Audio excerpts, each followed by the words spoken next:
Tudo bem, meus irmãos? Paz do Senhor. Estamos aqui hoje já dia 21 de março, domingo, e aqui em Mambaí. Então, estamos todos fechados, inclusive as igrejas, para prever, assim como em todo o Brasil e em todo o Goiás, Mambaí também enfrenta os piores quadros desde que começou a pandemia. Estamos tomando essa precaução. Dentro desse decreto ainda teremos mais 2 domingos, além de hoje, vai ser 21 e 4, se não me engano, e ao que tudo indica, depois retornará as atividades da igreja e de toda a cidade, assim, aos domingos, né? Vocês estão vendo ali o quadro da Ana Clara, mais uma vez, tá lá em cima acompanhando, não dá para eu colocar junto comigo o tempo todo, mas fica ali em cima. Nós vamos hoje continuar vendo as igrejas de Filadélfia e se possível, também de Laodiceia, as duas últimas. Se conseguirmos hoje, a gente termina a introdução na parte das coisas que são, né, que é a era da igreja, e então vamos passar para a terceira parte, as coisas que depois da era da igreja haverão de vir, né? Então oramos para começar. Santo Deus e bendito Pai, iniciamos agora, Senhor, estes momentos, esta hora que passaremos juntos de maneira virtual, mas unidos pelo vínculo do Teu Espírito que está em todos nós. E que assim, Senhor amado, o estudo da Tua Palavra nos capacite a entender e a viver de maneira adequada com a era, as condições, as circunstâncias que estamos vivendo e aquilo que o Senhor espera da Tua igreja e de cada um dos Teus servos, das Tuas servas, nesta hora da agora, Senhor, em nome de Jesus, ó Pai. Muito bem, nosso material é este aqui, você já conhece. Estamos já nas duas últimas igrejas, né, das 7, que seja de Filadélfia. Né, vimos semana passada a igreja de Sardes, a igreja da Reforma, e entramos hoje em Filadélfia e vamos tentar sair aqui em Laodiceia. Por que a gente fala assim, saiu de uma e entrou na outra? Porque é interessante uma coisa assim. Também a sequência das cartas, a gente pode ver o seguinte, que foi um período que gerou o outro período, né? Então, da primeira igreja aqui, a igreja apostólica, a igreja de Éfeso, né? Que se tornou legalista, em vez do amor havia a legalidade, e veio então a perseguição na igreja de Esmirna, e que tem sido, a gente sabe desde o apóstolo Paulo, no livro de Atos, um instrumento que Deus muitas das vezes usa para avivar o seu povo. Então veio a igreja de Esmirna como consequência da igreja de Éfeso. Como consequência dessa igreja perseguida, né? Então veio a conversão do império. A gente chega na igreja de Pérgamo, ela é fruto de lá, da igreja perseguida, que cresceu estrondosamente. Aí se tornou a igreja imperial. Ela mudou de igreja perseguida para a igreja imperial com Constantino. Desta igreja imperial, a igreja que se tornou mundana imperial, então procedeu a igreja de Tiatira, né? Sacrifício contínuo, que são a igreja pagã e papal, como resultado da falsa conversão do Constantino e de o cristianismo ter se tornado religião oficial do império. Surgiu essa aqui, olha, de Tiatira, né? Muito bem, igreja papal. Dessa aqui, como consequência dela, veio a reforma, né? Veio a reforma. A carta à igreja de Sardes, a igreja reforma, que significa remanescente, quer dizer os sobreviventes, né? Onde a gente já viu as características, também se tornou uma igreja nominal, né? Conseguiu salvar muito do que era a igreja antes do período católico da Idade das Trevas na Europa, mas ainda conservou muita coisa. A gente já viu isso aqui, a gente não quer repetir. Mas em consequência exatamente disso aí, surgiu uma igreja reacionária. Aquela mornidão, olha aqui, ó. De 1700 até 1900, a cidade de 1900 aqui, ela provavelmente, eu tenho um material que vou mostrar para vocês, seria mais ou menos 1925. 1900, porque na verdade ela vem até hoje, né? O que foi essa igreja? Por exemplo, a igreja de Filadélfia, o nome Filadélfia significa amor fraternal, porque a história diz que foi o seguinte, essa cidade, né? Não sabe o nome dos lugares, é o nome da cidade. Cidade de Filadélfia significa amor de irmão, filo, amor, e Délfia, irmão, né? É que o imperador, ou uma autoridade, construiu essa cidade. Ele tinha um irmão a quem ele muito amava. E se viu diversos nomes para essa cidade. E ele chamava esse seu irmão de irmão amado, Filadélfia, irmão amado. E em homenagem ele deu à cidade o nome do seu irmão. Só que em vez de dar o nome próprio, ele deu o apelido pelo qual chamava o irmão amado, né? Filadélfia. Então, irmão, veja bem, esse período, ó, é a igreja do reavivamento, a igreja missionária. Presta atenção nisso aqui. A igreja de Deus, por exemplo, ela surgiu nessa época. Aliás, todo o avivamento pentecostal, adventista do sétimo dia, igreja quadrangular, igreja dos batizados com fogo, e igreja de Deus e Assembleia de Deus, todas surgiram neste período aqui, que vai além de 1925, ele vem até aos nossos dias. Mas por que colocou um limite aqui? É porque, como a gente diz que uma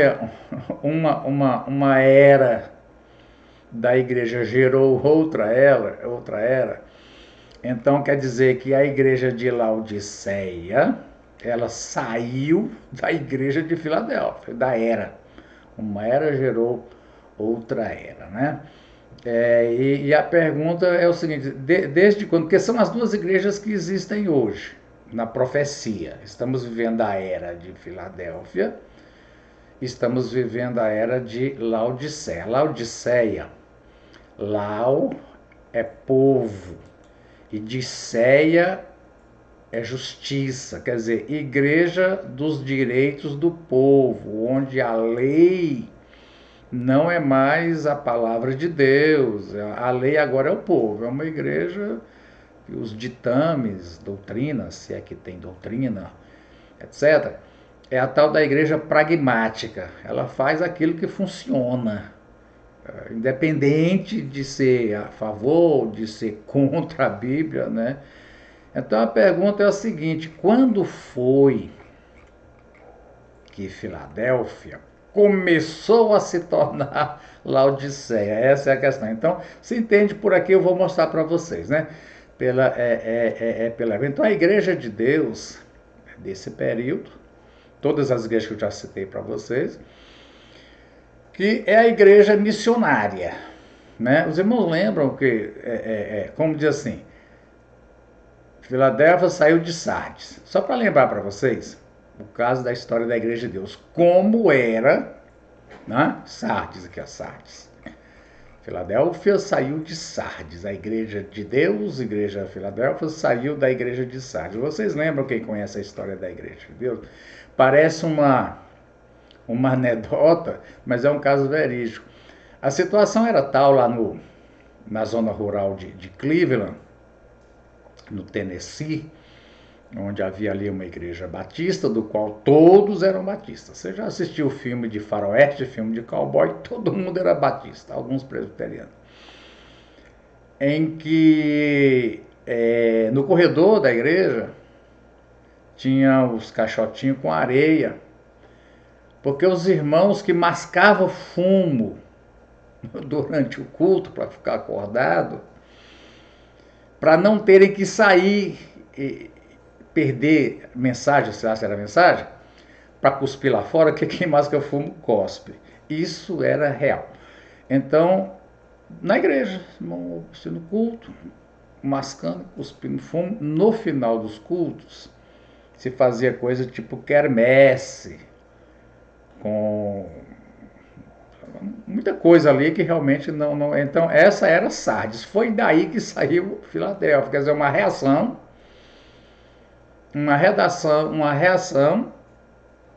a uma igreja que tem nome que vive, mas que não é igreja, né? Tem nome que vive, mas é morta. Então, irmãos, houve a reação, vocês sabem, daí saiu inclusive o avivamento pentecostal, que não era essa a intenção, né, de buscar avivamento pentecostal. A intenção era buscar santidade, né? Tanto que primeiro se chamou União Cristã, que era um movimento ecumênico entre os protestantes, que não deu certo, porque a maioria não aceitou.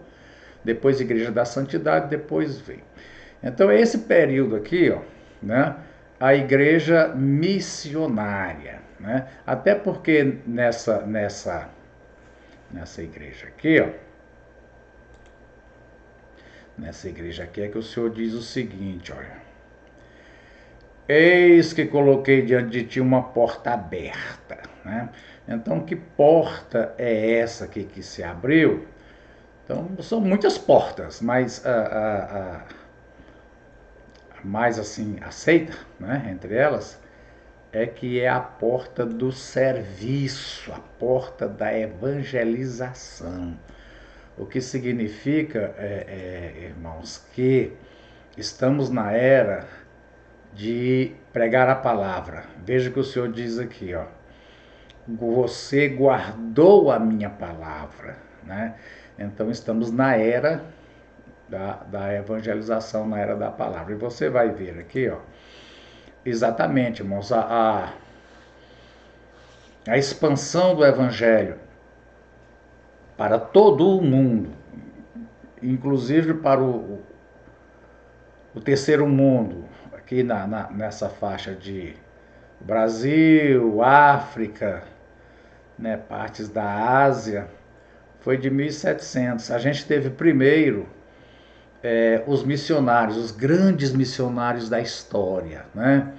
A gente ouve o nome deles, missionário, um que foi para a China, outro que foi para outro lugar, etc. Mas, graças a Deus, evoluiu para as agências missionárias. Hoje a gente não tem assim o missionário, a gente tem a agência missionária. Inclusive nós da Igreja de Deus, né? Quando a gente fala em missionário, geralmente estamos falando em missionário transcultural e levando o evangelho em lugares onde é difícil, no centro da África, na Índia, na China. Nós temos da Igreja de Deus, inclusive do Brasil, em muitos desses lugares aí, mas são agências missionárias, então são grupos até de diferentes denominações que se unem, mas estamos vivendo ainda nessa época de avivamento, né? Reavivamento, que aqui vai significar Pentecoste, né? Morávios, metodistas, missionários começaram esse período. Era uma reação boa contra o formalismo da ortodoxia morta das igrejas do período anterior. Veja bem, irmãos, se você for ler de novo, se eu fazer uma recapitulação, entenda o seguinte: uma era gera a próxima era. A próxima era sempre é uma reação. ou positiva ou negativa, da era que a igreja viveu durante 200, 300 anos. Você vai entender isso. O período que mais durou sem mudança foi a Idade das Trevas, que durou 1000 anos, né? Mas mesmo assim muda. Inclusive a questão de Laodiceia é exatamente isso, né? Nós estamos aí desde 1700, ó, desde de 1700, 1800, 1900, 2021, nós já estamos aí há 321 anos. Se essa data não são muito precisas, mas pelo menos há 300 anos que nós estamos na era de Filadélfia. Então, nos últimos 100 anos, aqui ó, 1925 mais ou menos, né? Nos últimos 100 anos, esses 300 anos de uma era gerou outra era. Nada é estagnado, né? E sendo que a cobrança para mudar, como é o caso, a gente vai ver de Laodiceia, é a mudança que acontece no mundo. O mundo muda, principalmente na cultura, na ideologia, e cobra da igreja respostas, onde às vezes a gente vai, acho que está aqui no roteiro, a igreja, em vez de apresentar resposta, ela se amolda, entendeu? As mudanças culturais, científicas, ideológicas, filosóficas, a igreja vai se conformando, a igreja vai se adaptando, vai mudando o seu discurso em frente a isso. Então você pode ver aqui, ó, a cidade era uma porta aberta para o interior da região. Deixa eu voltar isso aqui. Ficando a 45 quilômetros para o sudoeste. Tá, muito bem. Grandes avivamentos aconteceram durante esses 300 anos aqui. Aqui fala assim, aconteceram. Grandes, quer dizer, aconteceram, está no passado, né? Realmente está mudando mesmo, irmão, a coisa está mudando mesmo. Nos quais milhares de pessoas receberam Jesus e milhões ouviram o Evangelho. Infelizmente, Satanás atacou muito a obra de Cristo durante esse tempo. Com o nascimento de várias seitas e teorias científicas como o da evolução. Foi essa igreja que teve que conviver uma coisa muito séria, né? A teoria da evolução. Qual é a resposta da igreja para a teoria da evolução? Na verdade, eu enxergo 3 coisas aqui terríveis para a igreja se posicionar, apresentar a resposta ou se adequar a isso aí, né?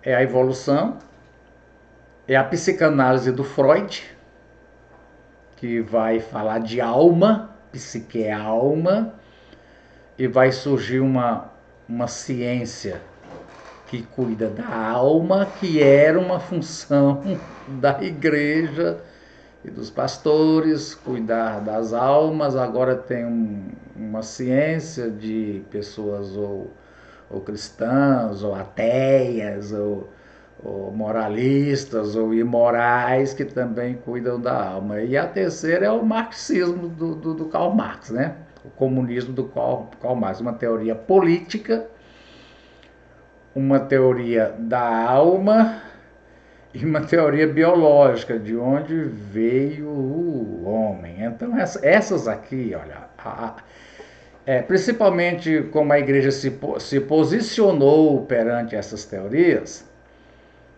é que terminaram, algumas continuaram e continuam sendo Filadélfia, e outras se tornaram Laodiceia, perante estes desafios aqui, né, para a igreja.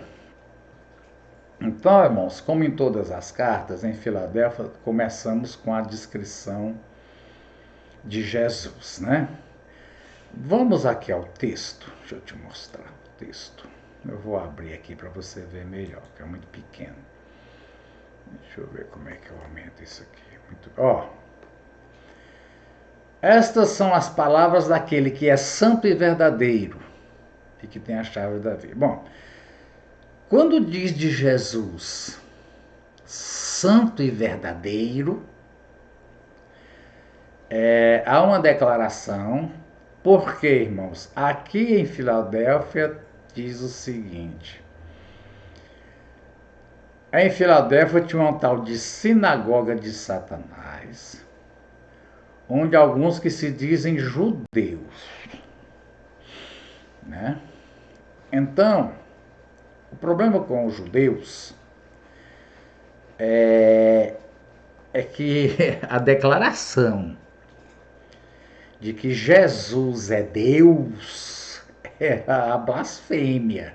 Era a blasfêmia. Vocês lembram que lá, desde a cura do cego de nascença, lá em João 9, que se alguém confessasse ser Jesus o Cristo, seria expulso da sinagoga, que eu já falei para vocês em outras passadas, que expulso aí significava excluído. Como é que diz no catolicismo? Tem um nome lá próprio, que eu depois, até o fim eu me lembro, né? Que as pessoas sofrer aquilo era condenação na certa, excomungado. Lá alguém, e se alguém era excomungado da sinagoga, irmãos, além de perder todos os direitos de ser filho de Abraão, ele estava no inferno mesmo, né?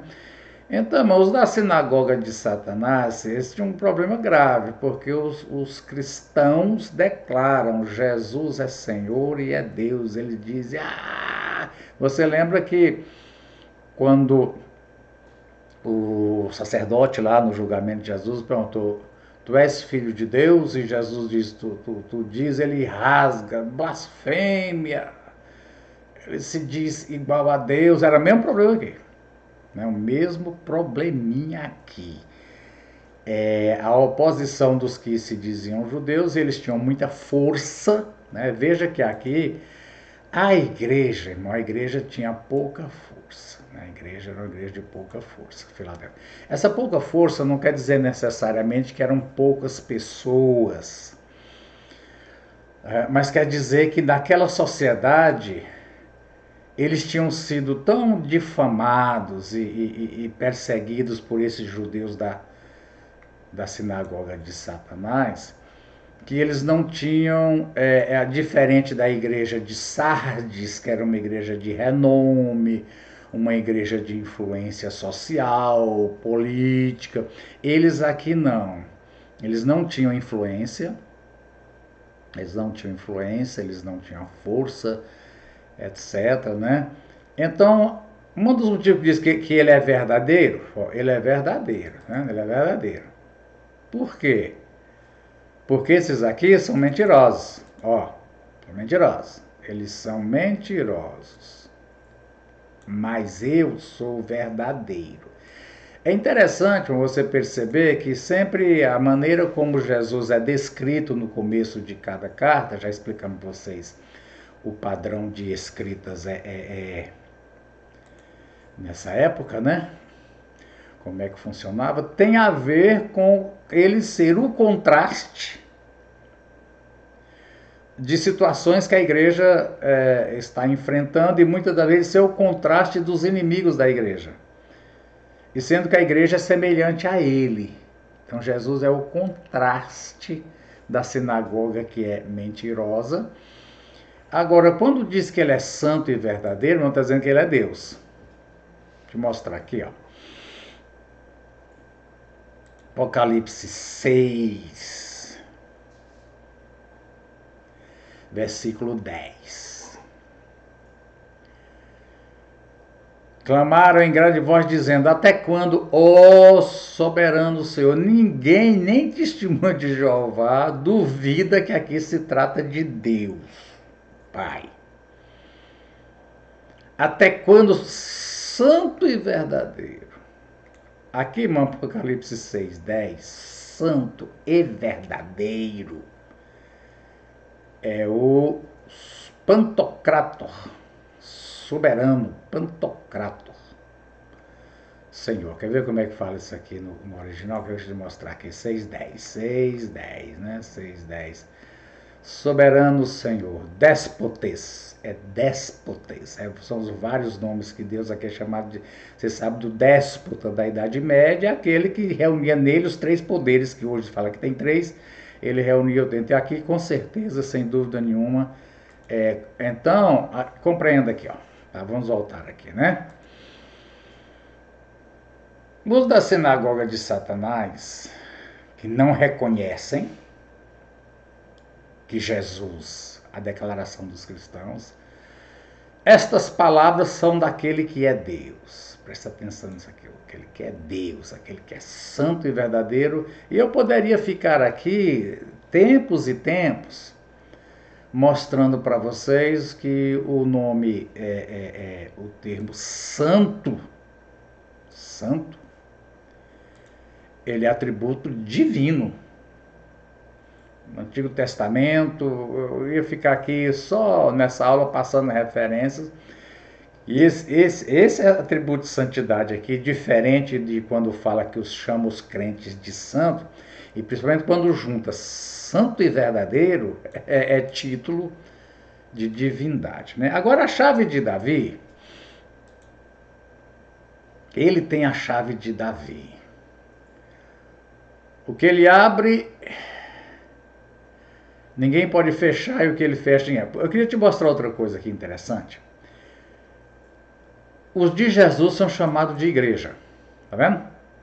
Igreja. Os de Satanás são chamados de sinagoga. E no final, Jesus fala do santuário de Deus. Ó, presta atenção. Santuário, sinagoga e igreja, né? A ideia de santuário de Deus ela é o lugar onde Deus mora. Santuário de Deus é o lugar onde Deus mora. O templo do Antigo Testamento, então, a casa do Senhor, o lugar onde Deus mora, onde Deus habita, a habitação de Deus. Sinagoga não.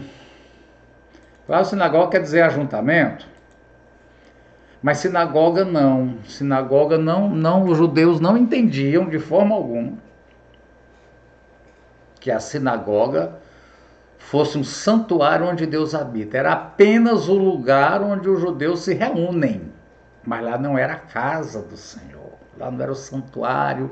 Lembra o santuário das moradas do Altíssimo? Então, é onde Deus habita. Então, irmãos, quando aqui o Apocalipse ele faz diferença entre igreja, sinagoga,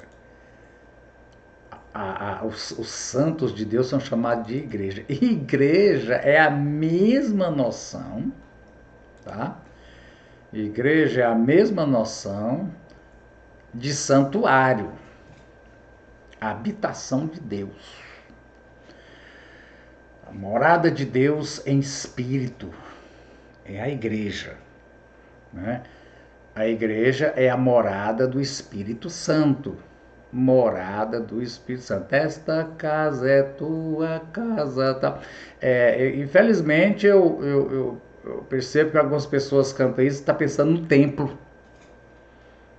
Esta casa, o templo, onde de tijolo, onde nós estamos reunidos, Deus não mora nela, não.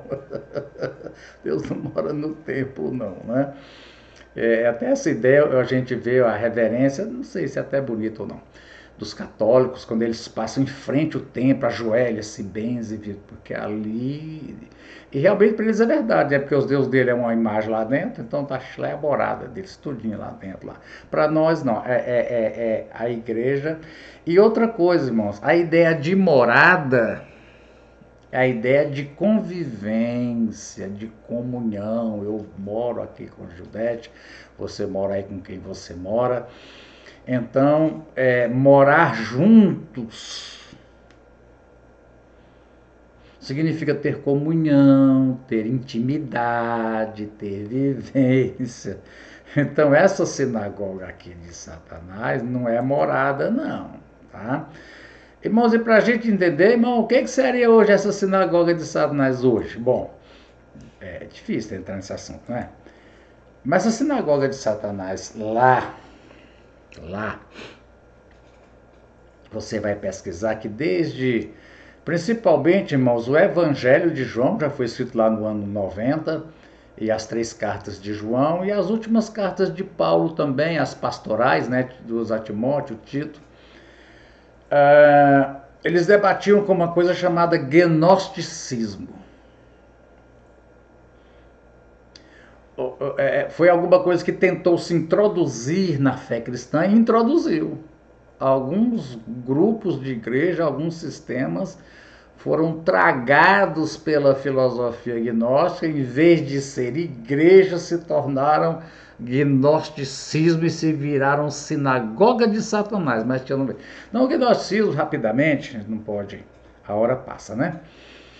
Era um sistema, eu tenho que fazer isso aqui rapidinho, mas você entra lá no Google e procura o gnosticismo, onde dizia o seguinte: a matéria é má e Deus é bom. Não pode haver contato entre o Deus bom e a matéria má. Não existe contato. A matéria pertence ao diabo. O espírito pertence a Deus. Então, como é que vai fazer? Como é que Deus vai se comunicar com alguém do mundo material? Então, como Deus não pode entrar em contato com a matéria, surgiu então a ideia dos intermediários. Então, tem o Deus bom, tem um que é um pouquinho menos bom do que eles. A matéria má tem um que é um pouquinho menos mal. Aí tem outro aqui que é menos bom, que até que eles se encontram. Então, esse aqui passa a mensagem para esse, que passa a mensagem para esse, que passa para esse, que chega em Deus. Entendeu? Isso é gnosticismo. Você não pode falar com Deus, porque você está na matéria, você não pode. Então você tem que pedir para José, que pede para Joaquim, que pede para Pedro, que pede para Maria, que pede para Jesus, que pede para Deus. Isso é gnosticismo. Entendeu? Enquanto que o Novo Testamento ensina que o véu rasgou e nós temos acesso direto. Jesus, ninguém vem ao Pai a não ser por mim. E diz lá em Timóteo, não há nenhum outro mediador. Então só existe, na verdade, e continua tendo mediador mesmo. Deus está lá, eu estou aqui, mas tem um mediador. Jesus é o único, tem que ter mediador. Por isso que tudo quanto a gente faz é no nome de Jesus. Tudo quanto pedires ao Pai no meu nome. Então continua tendo a mediação, mas é um só. O gnosticismo fragmentou e colocou aí entre Deus e o homem 2, 3, 4, não sei quantos. Isso é gnosticismo. Então eu pergunto para você, você responde: onde é que está a sinagoga de Satanás hoje? E onde é que está a igreja? Onde está a igreja?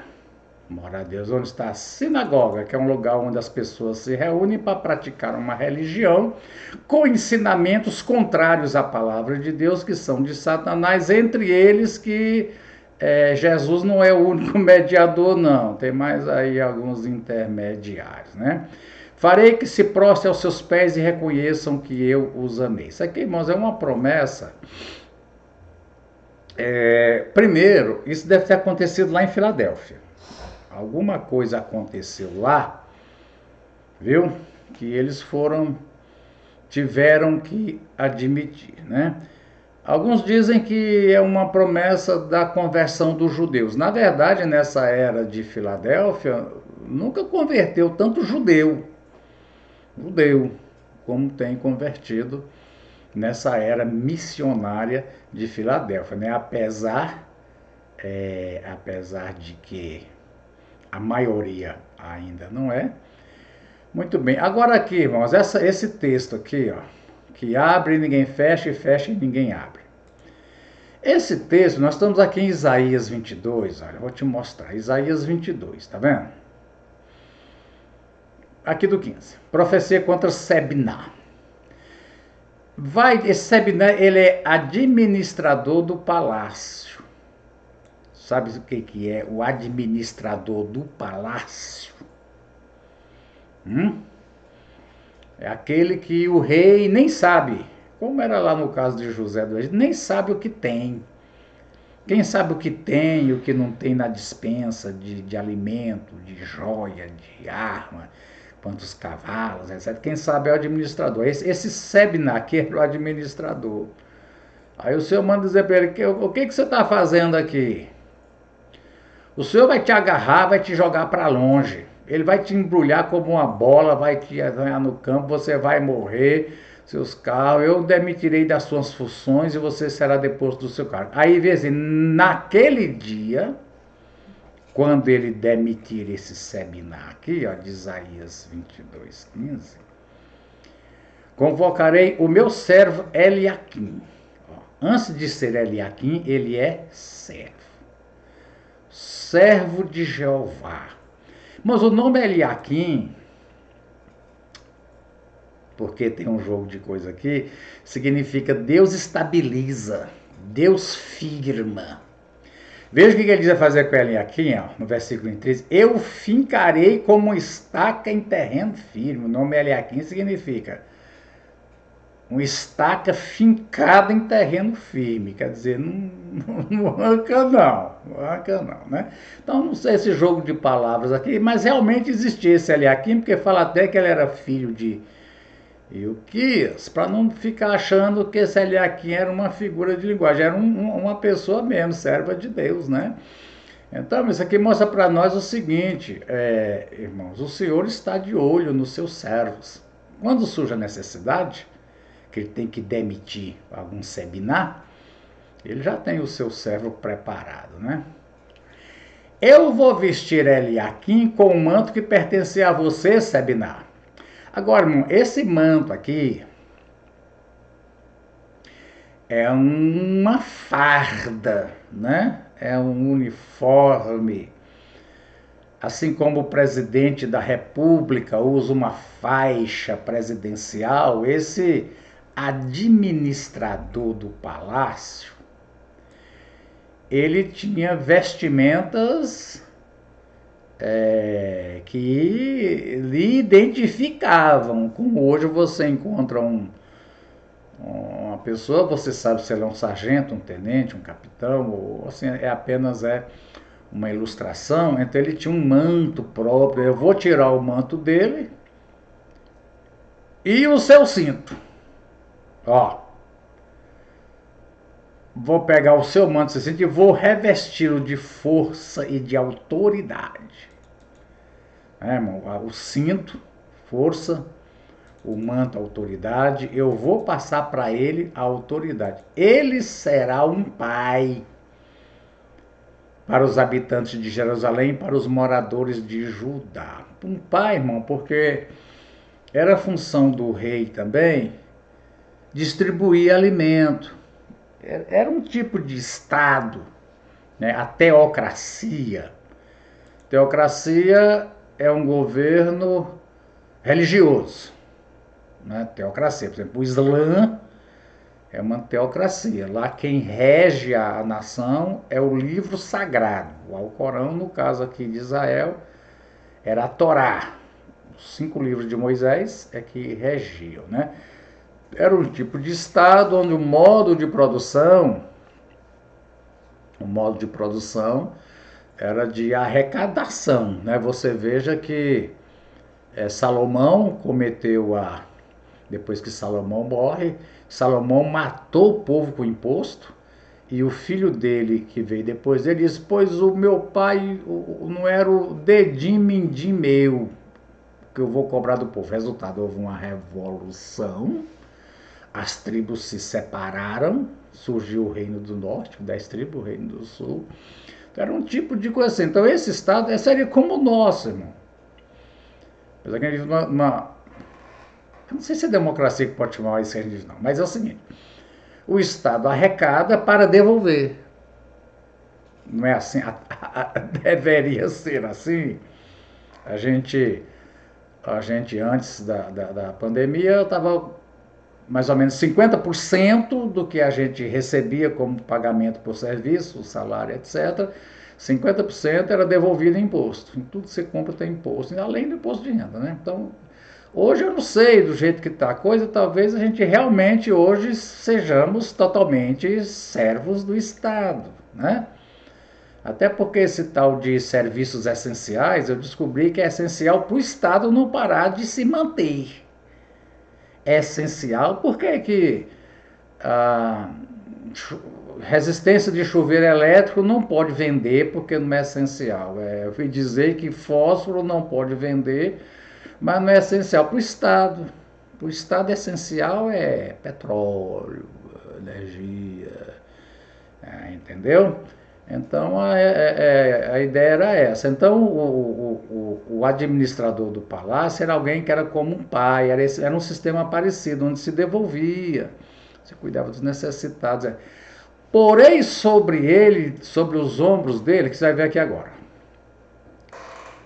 a chave do reino de Davi. Aqui diz apenas a chave de Davi. Aqui não fala a chave do reino, diz apenas a chave de Davi. O que era essa chave de Davi? Porque ele disse, eu vou pôr sobre os ombros dele. Primeiro, irmão, que hoje chave para nós é uma coisa tão pequena que a gente perde, né? A gente perde.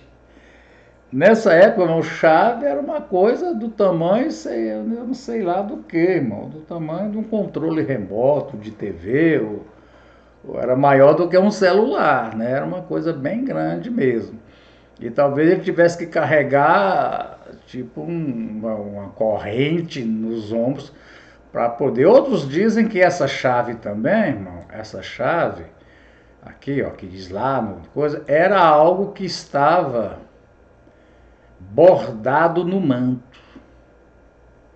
Era uma insígnia, de forma que quem via aquele homem com aquele manto e com aquela chave bordada, imediatamente ele reconhecia que eu estou diante do administrador do palácio. Mas o certo, irmãos, é que a chave significa autoridade, né? A chave significa autoridade. O que ele fechar, ninguém abre, e o que ele abrir, ninguém fecha. Veja o que diz aqui. O que ele abre, ninguém fecha, o que ele fecha, ninguém abre. Apocalipse 3, 7. Isaías 20, 22. O que ele abre, ninguém fecha. Então você está falando da mesma coisa aqui, ó. Tá vendo? Apocalipse 7, 7 e Isaías 20, 22 é a mesmíssima coisa. Quer dizer o seguinte, como ele tem a chave, a principal ideia de chave aqui, irmão, deixa eu ver se eu aumento isso aqui também, tá? A principal ideia de chave aqui é porque ele é o administrador.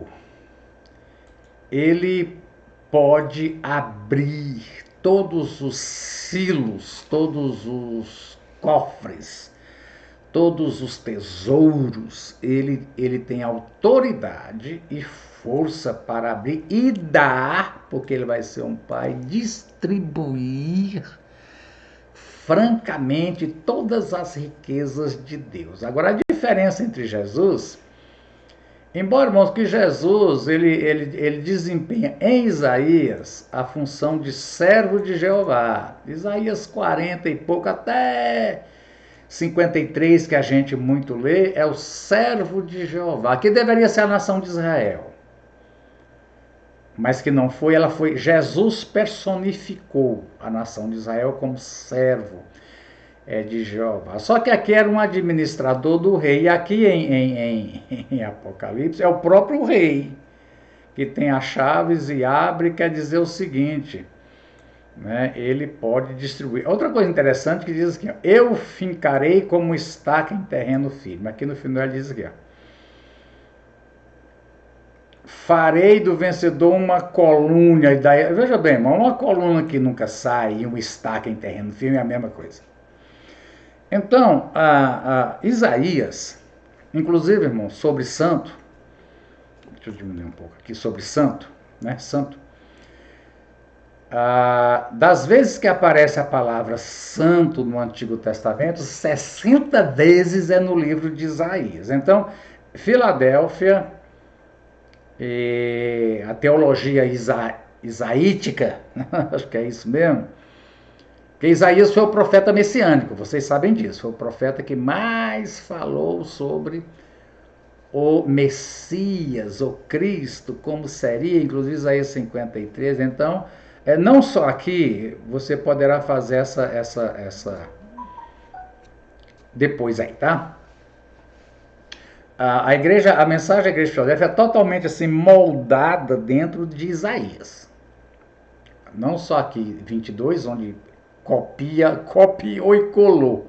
Se fosse hoje, né, eu diria assim, copiou e colou. Copiou Isaías e colou em Apocalipse, que é a mesma coisa, tá certo? Muito bem. Agora, diz uma coisa interessante, irmão, toda a glória, aqui, né? Toda a glória da sua família dependerá dele. Mas eu vou ler aqui nessa outra versão, deixa eu achar aqui outra versão para você, para mim te explicar isso melhor. Isaías 22. Deixa eu ver o que eu tenho aqui. Bom, aqui também João 6, naquela palavra que Jesus diz e todo mundo escandaliza. Porventura quereis, João 6,68, né? Respondeu Simão, Senhor, para quem... Nós temos conhecido e crido que tu és o Santo de Deus. Esse Santo de Deus aqui é igual aquele lá de Apocalipse 6,18, lá, a declaração de divindade, né? Aqui em Isaías, deixa eu ver Isaías 22 aqui. Isaías 22, que nós estamos lendo aqui. Veja que coisa essa. Vou fincá-lo como estaca em lugar firme. Nele pendurarão. Eu achei isso aqui. Toda a responsabilidade da casa do seu pai, a prole, etc. Porque aqui disse assim, dele dependerá. Duas palavras interessantes, né? Dependerá para pendurará. É porque é o seguinte, essa ideia de coluna ou de estaca aqui, olha, estaca. Vou fazer dele uma estaca. Aqui diz assim. Deixa eu fechar essa. Eu vou fazer dele uma coluna. Essa coluna aqui, irmão, não é a coluna que a gente usa hoje que sustenta a estrutura. Acho que é isso mesmo que chama, né? Coluna que vai lá no alicerce, sobe e depois não. Essa coluna aqui são colunas, você vê bem na antiguidade, você pode pesquisar aí. Todas essas cidades aqui, Laodiceia, Filadélfia, etc., eles tinham muitas colunas em lugares abertos. Uma quadra de esporte era cercada de colunas que até uma certa altura, nessas colunas eram escritos nomes de deuses da cidade, de governadores da cidade, etc. E no caso aqui que falou lá no Isaías, seria pendurado. Então, irmãos, é uma coisa onde as pessoas penduravam as coisas. Entendeu? As pessoas passavam lá e pendurava roupa, pendurava chapéu. Então, é esse tipo de coluna, ficava pendurada nessa estaca. Que é o mesmo aqui, presta atenção, dessa coluna, né? Uma coluna no santuário do meu Deus, e dali ele jamais sairá. É a ideia lá de uma estaca em lugar firme, quem não tem é quem arranca. Então, estou mostrando isso tudo aqui para conferir, para você ver bem, comparando de onde é que vem, né, as coisas. Muito bem. Agora, irmãos, aqui também diz assim, visto que você guardou a minha palavra, eu também te guardarei. É um jogo aqui, ó. Você guarda o que é meu e eu guardo o que é seu. Ou como diz aquela frase muito usada por nós hoje em dia, né? A gente usa ela. Enquanto eu cuido do que é de Deus, Deus cuida do que é meu. Então é a mesma coisa. Você guardou a minha palavra, eu também vou te guardar. Da hora da aprovação que está para vir sobre todo mundo. Então, mas a ideia aqui é... A gente sabe que a interpretação, para eles lá, eu não sei o que foi lá em Filadélfia, né? Lá em Filadélfia, porque as mensagens se cumpriram primeiro lá. Se cumpriram primeiro lá. Lá houve alguma coisa, onde o Senhor diz, eu te guardarei, né? A palavra de exortação, a perseverança. Então, o Senhor, quando ele diz que ele vai guardar, ele nem sempre está dizendo que ele vai livrar. Ele diz assim, eu vou dar graça, eu vou estar com você. Então ele diz assim, ó, vem em breve. Vem em breve. Esse vem em breve, irmão, dentro daquelas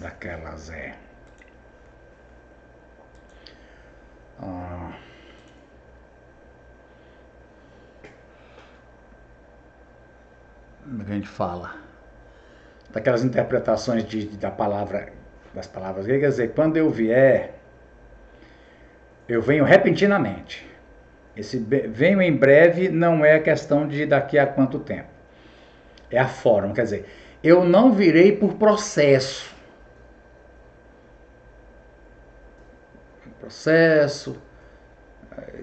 Vai acontecendo. Não, eu venho repentinamente. A melhor tradução aqui, a minha vinda, ela será repentina. Não será um processo, será uma vinda repentina. Eu venho quando não dá tempo. Não dá tempo. Quem tiver tá, quem não tiver não tá. Eu venho repentinamente. Então esteja pronto. Retenha o que você tem para ninguém tomar a sua coroa. Aqui novamente fala a coroa. Não que a igreja já estivesse coroada, porque ela ainda é militante, mas a coroa já está guardada. Mas você pode perder lá. Quando chegar lá, não, aqui tinha a sua aqui, ó, passou, né? Farei do vencedor uma coluna no santuário do meu Deus. Aqui, irmãos, uma coluna no santuário, o que está sendo prometido aqui? Como a gente viu, irmão, como é no santuário, né? Está sendo prometido comunhão, presença de Deus, vivência com Deus, permanente. Escreverei nele o nome do meu Deus. Aqui é filiação. Filiação. O nome da cidade do meu Deus. Aqui é cidadania. Recebendo a cidadania. A Nova Jerusalém. E também nele o meu novo nome, né? Quem tem ouvidos, ouça. Deixa eu ver quanto tempo que nós já estamos aqui. Se é que marca. Não, muito bem. Mas acredito que nós estamos há quase uma hora. A gente ainda vai ver a igreja de Laodiceia. Hoje a gente não, eu queria entrar, mas vocês sabem que eu termino não conseguindo, né? Eu preparei um texto aqui para a gente fazer já uma revisão. O que é que nós estamos pretendendo, né? O que nós estamos pretendendo com o estudo dessas cartas, que diz aqui, ó. E pegando, irmão, da igreja de Sardes para cá, eu vou ler esse texto aqui, ó. Esse texto é tirado desse livro aqui, tá no final, que chama O Guia do Não Profeta para o Livro do Apocalipse. Esse aqui, ele é ilustrador, ele é engraçado, ele fez isso aqui, esse aqui é João, ó. O fim, João que é o profeta. Eu tirei desse livro aqui, a tradução está mais ou menos. Diz assim, ó. Embora a reforma tenha ajudado a igreja a emergir da idade das trevas, intacta, algumas denominações com raiz na era da reforma tornaram-se, desde então, um esqueleto do que eram antes, desprovidas da vida vibrante que as incendiou. Quer dizer, a reforma começou como uma labareda e terminou como um monte de cinza. A teologia da substituição, a crença de que a igreja substitui completamente Israel, e o antissemitismo, mesmo de grandes reformadores como Lutero era antissemita, estava entre os erros que ainda precisavam de reforma após a fuga inicial. Por várias razões, começando por volta de 1925 e culminando totalmente no final da década de 60, a igreja missionária incendiada começou a se transformar em mais um clube cultural do que um organismo cheio de espírito. Nas denominações principais, a autoridade das escrituras foi minada e a prática cristã começou a se tornar mais um aspecto cultural externo da vida do que uma fé. Quer dizer, irmão, uma igreja por fora, todo mundo diz que é igreja. Mas Jesus olha e fala, não é igreja não. Quer dizer, dentro dos objetivos pelo qual Jesus diz, eu edificarei a minha igreja, objetivo esse, aquele, ela não está mais perseguindo esses objetivos. Ela está perseguindo. O aumento da riqueza e conforto nas igrejas ocidentais levou a menos necessidade de confiar em um Deus invisível. Você lembra lá que lá fala de Laodiceia, que é uma igreja rica. A autossuficiência, os direitos pessoais, substituíram uma caminhada espirituosa e submissão à vontade. Lembre-se, isso não se aplica a todas as igrejas, a todos os crentes. Em cada era da igreja, há sempre um remanescente de crentes apaixonadamente dedicados. A igreja de Filadélfia ainda estará presente quando o arrebatamento acontecer. Conheço muitas igrejas e crentes que não são mornos, mas também há áreas da cristandade hoje em dia que têm uma semelhança com esta igreja dos tempos finais, Laodiceia, caracterizada pela apatia, confiança no conforto e riqueza e motivos culturais externos. Muitas denominações e seminários, outrora grandes, são agora em parte desprovidos da verdade bíblica. Crenças cristãs fundamentais são frequentemente explicadas fora da ortodoxia. Infelizmente, mesmo nos círculos evangélicos, descobrimos que a confiabilidade das Escrituras, a relevância de toda a Bíblia, a verdade do futuro julgamento de Deus e a realidade do inferno e muitas outras doutrinas-chave estão atualmente sob ataque. Sobrepostos os períodos da igreja e o retorno de Cristo, uma vez que os apóstolos morreram e a era da igreja perseguida terminou, a partir desse ponto, cada período da igreja continuou de alguma forma até hoje. A ideia que ele vai mostrar agora.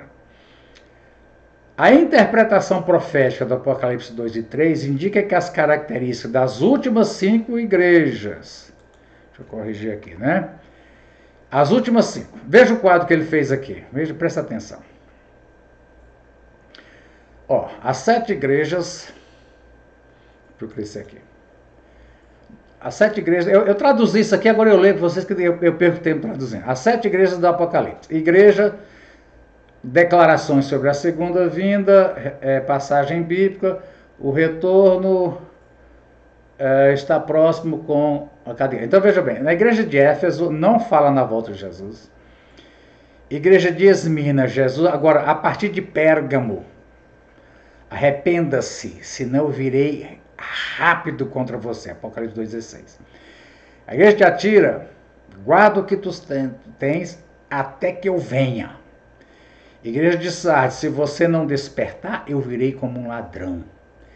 Igreja de Filadélfia, eu vou te livrar da hora da privação, venho rápido. Igreja de Laodiceia, aqui estou à porta e bato. Então, ele entende, esse autor aqui, que essas 5 igrejas são as que existem hoje. Na época, dizer, profeticamente, com as mesmas características, problemas, erros e acertos. Aí é perguntar, cada um pergunte, a minha igreja está mais parecida com qual dessas 5 aqui, né? Então, bem, o que isso significa para nós? Não estamos vivendo no primeiro século, então por que devemos gastar tempo dissecando essas 7 letras aqui, as 7 cartas? 7 cartas. Ao analisá-las e considerar seus diversos níveis de interpretação, existem várias lições práticas que podemos obter. Primeiro, avaliar nossa própria vida e a cultura de nossas igrejas, contra as citações e correções das 7 cartas. Éfeso, perdemos nossa paixão por alcançar os perdidos e nos tornamos legalistas, como Éfeso. Esmirna, podemos aprender a viver nossa fé corajosamente, mesmo diante de crescente perseguição, como Esmirna. Pérgamo, estamos estudando e protegendo cuidadosamente as doutrinas bíblicas para não entrarmos em falsos ensinamentos, como Pérgamo. Tiatira, Estamos nos protegendo contra a influência do mundo para que não baixemos nossos padrões de moralidade, como Tiatira baixou? Sardes, temos uma relação real, próspera e comprometida com o Senhor, ou estamos apenas passando pelos movimentos como cristãos culturais? Filadélfia, temos uma mentalidade evangélica da grande comissão, como Filadélfia, ou nos tornamos mornos em nossa fé? Essas são perguntas práticas que devemos lutar em oração. E eu vou fazer o seguinte, tem alguns dados ali na carta, nessa carta aqui, ó. A gente vai começar aqui, ela vai falar pra gente algumas coisas que eu quero entrar com vocês.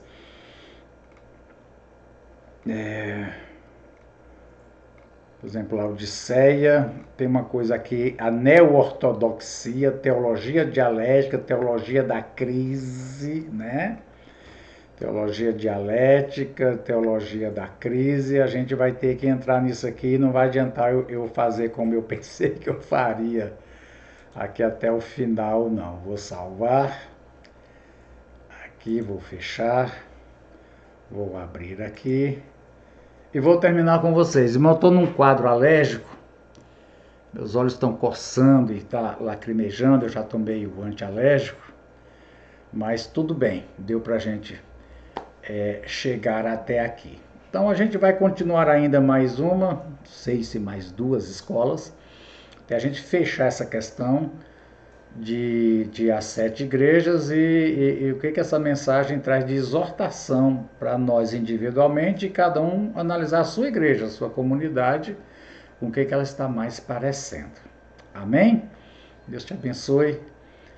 Oramos. Santo Deus e bendito Pai, chegamos, Senhor, ao final desta hora, agradecidos ao Senhor, agradeço por cada pessoa que estará acompanhando, vendo também os textos, etc. E fica conosco, Senhor, durante esse tempo tão difícil, tão dolorido, de tantos entes queridos, nossos e dos outros que estão morrendo, estão sendo sepultados. E livra-nos, Senhor, nos ajude a ter discernimento, perspicácia e não nos colocarmos em situação de risco, Senhor. Em nome de Jesus, Pai. Amém. Amém.